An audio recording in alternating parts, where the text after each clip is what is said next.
ഈ തെരഞ്ഞെടുപ്പിൽ മറ്റിടങ്ങളിലൊക്കെ രാഷ്ട്രീയം പറഞ്ഞപ്പോൾ അങ്ങയ്ക്കെതിരെ വ്യക്തിപരമായൊരു പ്രചരണം കൂടി നടന്ന മണ്ഡലമാണ് ബേപ്പൂരിൽ. അതൊക്കെ തെരഞ്ഞെടുപ്പിൽ എങ്ങനെയായിരിക്കും ബാധിക്കുക എന്നാണ് മുഹമ്മദ് റിയാസ് കരുതുന്നത്? അല്ല, വ്യക്തി അധിക്ഷേപം അത് എല്ലാ മര്യാദകളും ലംഘിച്ചുകൊണ്ട് ഈ തെരഞ്ഞെടുപ്പിൽ ഉപയോഗിച്ചിരിക്കുകയാണ്. അതൊരു തരത്തിലും നമുക്ക് യോജിക്കാൻ പറ്റില്ല എന്നുള്ള അഭിപ്രായം ജനങ്ങൾ തന്നെ പൊതുവെ പറയുന്നു. ഞാൻ തിരിച്ച് അതേ അർത്ഥത്തിൽ ഒന്നും പറഞ്ഞിട്ടില്ല, ഇനിയൊട്ട് പറയാനൊട്ട് താല്പര്യവുമില്ല, ഭാവിയിലും പറയുന്നില്ല. നമ്മൾ തെരഞ്ഞെടുപ്പ് നാളെ കഴിയും. അപ്പോൾ ആ നിലയിൽ ഒരു ആരോഗ്യകരമായ രാഷ്ട്രീയ സംവാദമാണ് വേണ്ടതെന്ന് വിശ്വസിക്കുന്ന ആളാണ് ഞാൻ. വ്യക്തി അധിക്ഷേപം നടത്തുന്നവർക്ക് വ്യക്തി അധിക്ഷേപം നടത്താം, അത് അതിൻ്റെ വഴിക്ക് നടക്കട്ടെ.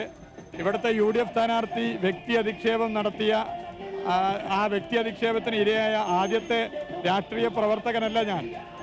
നിരവധി പേർ വ്യക്തി അധിക്ഷേപത്തിന് ഇരയായവരുണ്ട്. UDF നേതാക്കന്മാർ, രാഹുൽ ഗാന്ധി മുതൽ പ്രതിപക്ഷ നേതാവ് മുതൽ പ്രതിപക്ഷ ഉപനേതാവ് മുതൽ ബഹുമാനപ്പെട്ട പാണക്കാട് തങ്ങൾ മുതൽ നിരവധി പേർ. അപ്പോൾ UDF സ്ഥാനാർത്ഥിയുടെ വ്യക്തി അധിക്ഷേപത്തിന് ഇരയായ ആദ്യത്തെ രാഷ്ട്രീയ പ്രവർത്തകനല്ല ഞാൻ.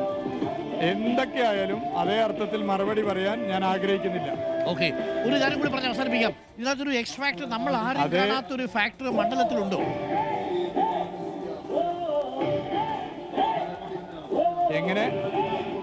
നമ്മൾ ആരും കാണാത്ത ഒരു തരംഗം മണ്ഡലത്തിലുണ്ടോ? വികസനത്തിന് വോട്ടാണ്.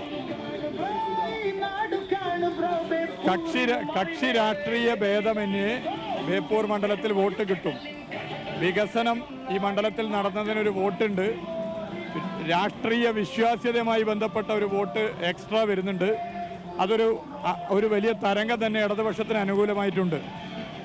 Okay, thank you. അപ്പം മുഹമ്മദ് റിയാസ് ഗംഭീരമാവട്ടെ, ഉഷാറാവട്ടെ, കുട്ടിക്കലാശത്തോടു കൂടി 4-ാം തീയതി വരുമ്പോഴും ഈ ആത്മവിശ്വാസം ഉണ്ടാവട്ടെ. Thank you Shri Muhammad Riyas. Thank you. മറ്റാരുണ്ട് LDF അല്ലാതെ?